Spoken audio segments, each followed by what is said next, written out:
at it as a job, you know, like Gary talks about in the book, when somebody looks at it as a job and they have enough money, they stop working. But when they look at it as a business, you know, they don't let the money work for them. So how do you think somebody would go from, you know, someone that wants to do 20 transactions a year that maybe is doing 5, how do you think that they can shift their mindset, and how do you continually work on your mindset daily? And maybe it's some of the 5 energies from the MREA. I mean, tell us what your, maybe a morning routine looks like, how you stay focused on your mindset. Well, I would say the common thing, we're always uncomfortable. Like being at this number of listings that we're at and having them be short sale based, we're uncomfortable. Okay, the market is changing and all of this, and we need to get in front of other things. So we're never comfortable with where we're at as far as the production goes, or even activities that we're doing. So we're always trying to constantly improve those. You know, as far as a morning routine looks like, you know, Keller Williams is always like, okay, you go lead generate in the morning, over and over and over again. And what we found is that even a small amount of lead generation in the morning goes such a long ways. We don't lead generate. We were gonna get to the point where we are lead generating 4 hours a day, but we're not. We're probably doing it maybe an hour and a half every day. If you look at our whole day, the whole calendar year. The whole calendar year or whatever, it's probably an hour and a half, and that's not even half of what Gary suggested doing, and that's why we're not at 70, 80 million right now, but we will be, and we will lead generate and figure that out. So I mean, that's it takes, so from 5 to 20 transactions, it takes a focus. Like, I think it all comes down to, are you serious about getting to 20 transactions? Because in my opinion, anyone can fall over and do 20 transactions if they really, really want it. Now, if they don't want it, that's, you know, no one can train that, you know, to make you do it. But if you really want to do it, you can do it. You just need to talk to more, and just right there, you just talk to more people, and you just hang out with more people, and you're going to do that many more transactions. And just show up as an expert and take it seriously. Because if you're not taking it seriously, a consumer is going to smell that and not think. If you're not taking it seriously, they're not going to take you that seriously, so you're not going to get to 20. But if you're taking it 20, you'll get to 20. If you take it very serious and show up, I would just show up every single day at 8 o'clock, sit in your office until you start doing something. So that's what I did. I mean, I come to the office every day at 8 o'clock and just sit there, literally just sit there until you start doing something. And then you're going to sit there, and eventually you're going to do something, and then you're going to have appointments in the afternoon. And we're all laughing because it is absolutely true. I know. Yeah, I've been there. True. We did, so you look at last year, we did 24.5 million, we did 168 transactions, but the year before that we did 7.5 million, 68 transactions, and the year before that we did probably 35 transactions for 5 million, you know? So we're not out of touch. We're not out of touch with thinking that, okay, yes, this year we will follow our bet and we will do 40 million, but it was a year ago where it wasn't that way. We were right there, you know. But we were going to do whatever it took. And I think going from 5 to 20 listings, you just do whatever it takes, even if you do work. Gary always talks about, so I've read The One Thing twice, Gary's new book, and the reason why I read it is because everything that Gary says, he's not just coming from a place where he's entrepreneurial and just wants to beat you down over the head to have this life that isn't worth living, to do 1,000 units a year. He really looks at it like his time during the day is between 8 and like 2. And after that, he's home at 4:30, and he doesn't believe in this working 80-hour work week. So I read everything he does, and where he thinks how his spiritual is God and his family business, and that's like me. So I love reading someone that sees the world very similar to me. But in there, I don't know where I was going with this, but in there is just it just goes in there with the focus and how the things you need to do, and we just copy everything out of that book. We've been in some of his masterminds over the last year, so we've been doing what he's been saying in that book for the last 3 years, and that's what's really changed us. So if I were doing it, I'd read that book and I'd just keep reading it, because it'll teach you how to build your life the right way. And that's our next mastermind, our book club is, so you're going to have to get it online. We'll add it in the team meeting notes. It's called The One Thing.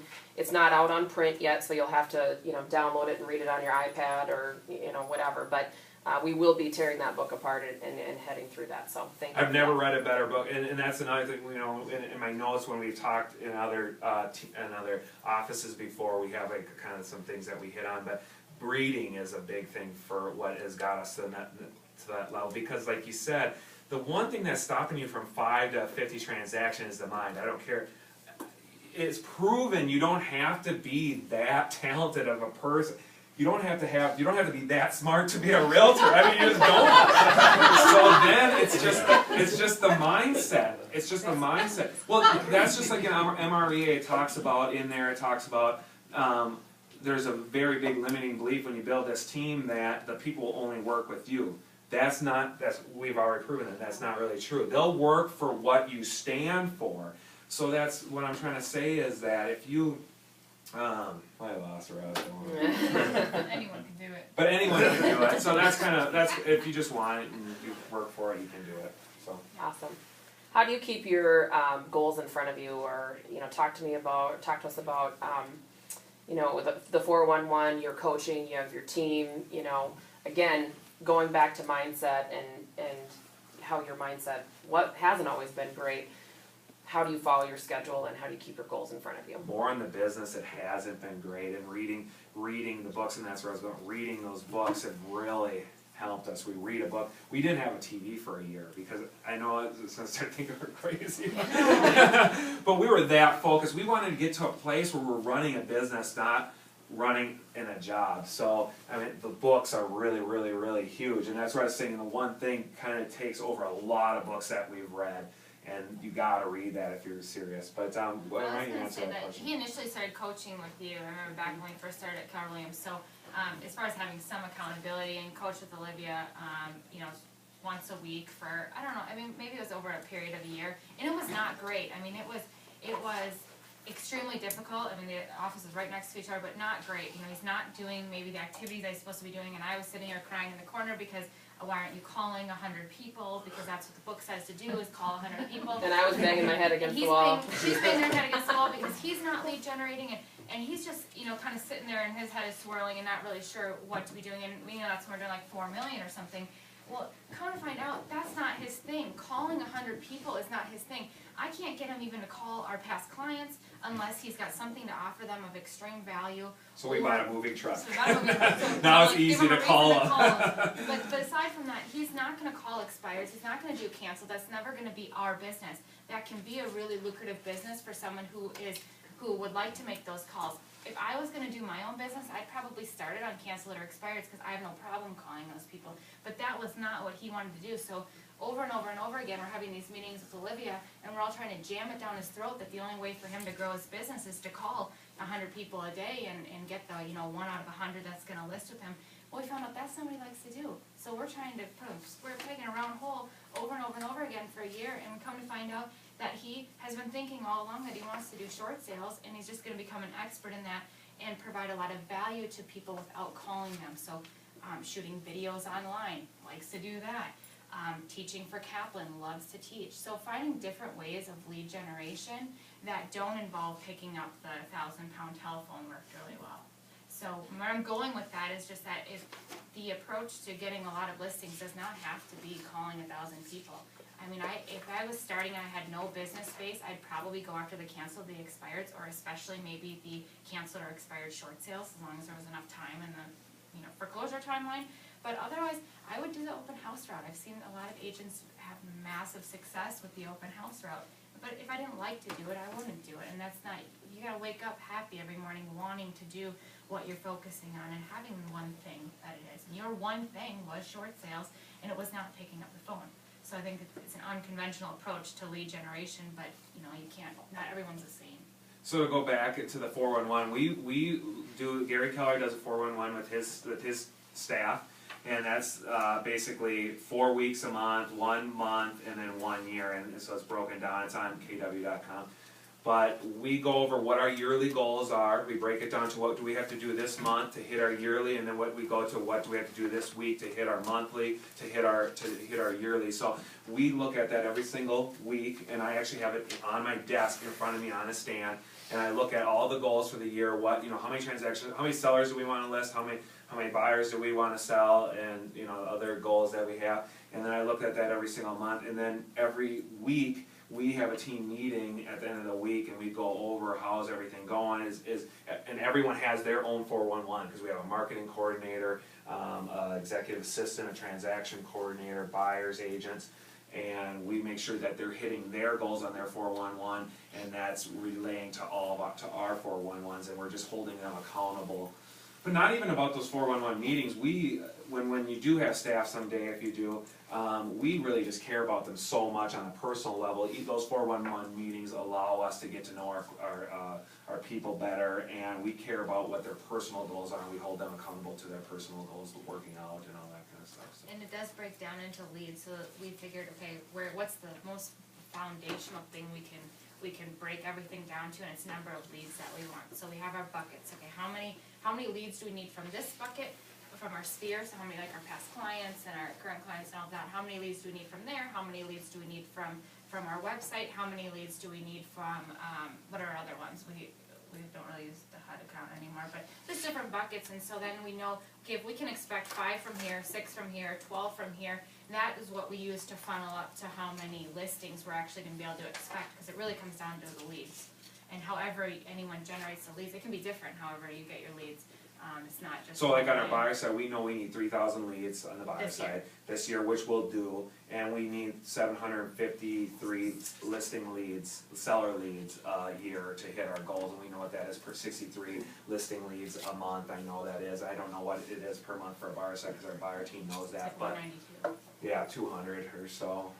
Yeah, a little bit more than that. So. We all know how many leads we got. We break it down to what we need to be doing for those leads. You know, it just breaks down there, and that all starts from the economic model. And so we know how much we want to make, how much it's going to cost, how much every transaction we get from, and we break that down to our conversion rates. And so we know how many leads we need to get. So how many leads, how many appointments, how many listings, how many closings, so what our income is. So do you think it's important that everybody here knows their numbers? It's funny because one thing, we have whiteboards at our house, like in my office, and we just write things down on it, and we find that if we even just write something down on the board, it's like 10 times more likely it's gonna happen. So, and there's a lot of studies, it's in the one thing, the book, it's in the one thing, it's in, I think, MRA, it talks about that you're like 80% more likely to hit something if it's in writing. So if you just write it down, you're 80% more likely to hit that goal. So if I was you, I'd just write it down. I mean, And just figure out how much money you want to make. That's the first thing in the first line, the economic model, and I'm sure that you would do that with anyone go through the economic model. So if your goal is to make $100,000, okay, is that gross or net? And then you can break it down into how many appointments that ends up needing to be and how many leads. and I would say don't think small, because that's the worst. We used to say we want 100 listings, we want 100 listings. Well, that put us in a box to 100 listings. We got to 104 listings, and then we started going down. So I mean, you should be saying 200 or 400 or 1,000 or 10,000, I don't know what it is, but whatever you create, you're gonna create a box for yourself, and then you're gonna have to break out of that box, whatever box you create. So there's a level, like Gary talks about this all the time, and it's in the one thing too. Don't create that box, because it takes as much time to create a little goal and is a big goal. And the funny thing is about a big goal, the big goal creates a lot of energy around you, and people want to follow you. There's people that in our office at Maple Grove, that just want to be on our team. They just call us and want to be on our team. We don't take them because we told Keller Williams, other than a part-time staff member, we're not going to take people from the office, but we get calls, all the time, every month, from someone that wants to join our team, just because of our goals are so big. Because they know that there's going to be money around there, and it's going to be fun, it's going to be a synergy thing, and people are just going to love coming to work every day. So just create a goal where you can get other people to It's a join large you. enough goal. Yeah. So my vision for the team is to have it be equivalent to Google. So like if you see Google as a top place to work all the time, just like Keller Williams is, their atmosphere is really fun, and they got a slide going down the middle of the office and all that stuff, and that's the vision. The vision for the team is for it to look like Google. So it's not like it's not just a tiny, like, we want to be the #1 real estate team in the Twin Cities. That's not the extent of the goal. So just having a big enough goal so that it will pull you through being the #1 in the Twin Cities, and then the #1 in the state, and then the #1 in the region, and then the #1 in Keller Williams. Yeah. Awesome. Questions so far? Is this Kinda too all much? over Is the this too place. much? No, it's good. Okay, good, yep. It is messy. So, It is